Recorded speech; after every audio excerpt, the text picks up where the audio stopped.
आज हम लोग एक टॉपिक का बात करेंगे जिसका नाम है एक्सोथर्मिक और इंडोथर्मिक। अभी तक देखिए हम लोग टाइप्स ऑफ रिएक्शन जितना भी था देखिए कि ऑक्सीडेशन क्या है, रिडक्शन क्या है, डिस्प्लेसमेंट, सब्स्टिट्यूशन, सभी तरह के हम लोग बात किए हैं। देखिए एक्सोथर्मिक और इंडोथर्मिक क्या है, बस सिंपल एक चीज़ याद रखना है कि कुछ रिएक्शन ऐसा होता है कि जहाँ अपने आप हीट निकलेगा और कुछ रिएक्शन ऐसा होता है जहाँ आपको हीट देना होगा। तो जिस रिएक्शन में आप देख रहे हैं कि हीट निकल रहा है वो है एक्सोथर्मिक, और जो रिएक्शन में आप हीट दे रहे हैं वो है इंडोथर्मिक। आप देखते होंगे घर में जो वाइट वॉशिंग होता है तो क्या होता है कि जब चूना को हम लोग गलाते हैं तो अपने आप हीट उससे बाहर निकलता है। वहाँ क्या हो रहा है, हीट दिए नहीं है, वो अपने आप निकला है, वो है एक्सोथर्मिक। लेकिन कुछ एग्जाम्पल आपको पानी गर्म करना है तो वहाँ क्या देखते हैं कि हम लोग को हीट देना पड़ता है तब गर्म होता है, वो होगा इंडोथर्मिक। इस तरह से बहुत सा एग्जाम्पल मिलेगा। दो कॉमन एग्जाम्पल जो हम लोग का सिलेबस से रिलेटेड है वो है रेस्पिरेशन और एक है फोटोसिंथेसिस।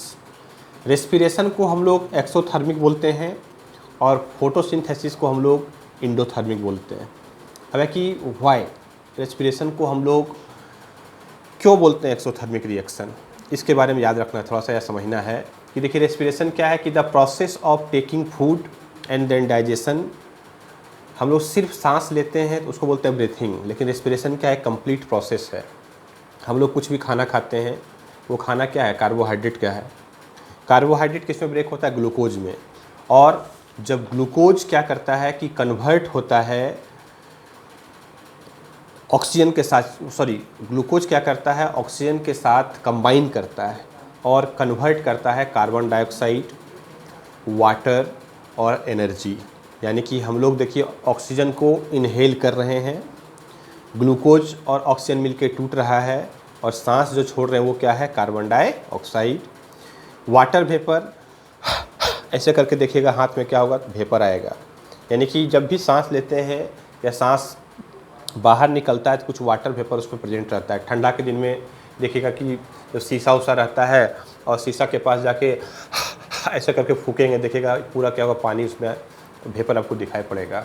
और एनर्जी क्या है, गर्म हवा निकलता है, ठंडा रहे, गर्मी रहे, बरसात रहे, हमेशा हवा क्या होगा, इसमें गर्म निकलेगा। तो ये एग्जाम्पल कहलाया आपका एक्सोथर्मिक का। दूसरा क्या है, फोटोसिंथेसिस, जस्ट इसका उल्टा। यहाँ क्या हो रहा है, हम लोग एक्सोथर्मिक में ग्लूकोज ले रहे हैं और वो कार्बन डाइऑक्साइड में कन्वर्ट हो रहा है। लेकिन फोटोसिंथेसिस में क्या है कि कार्बन डाइऑक्साइड और वाटर का यूज करते हैं सनलाइट में। देखिए हीट लिया तो वो कन्वर्ट क्या करेगा, अपना खाना, यानी हम लोग क्या बोलते हैं, the process of making food by plant. तो वहाँ ग्लूकोज बन रहा है। तो एक्सोथर्मिक का जस्ट अपोजिट होगा इंडोथर्मिक। इसका रिएक्शन को आप आसानी से याद रख सकते हैं और इसको हम लोग देखिए इसको इस तरह से बता भी सकते हैं कि इसका रिएक्शन को किस तरह से किया जा सकता है। ये रिएक्शन जो है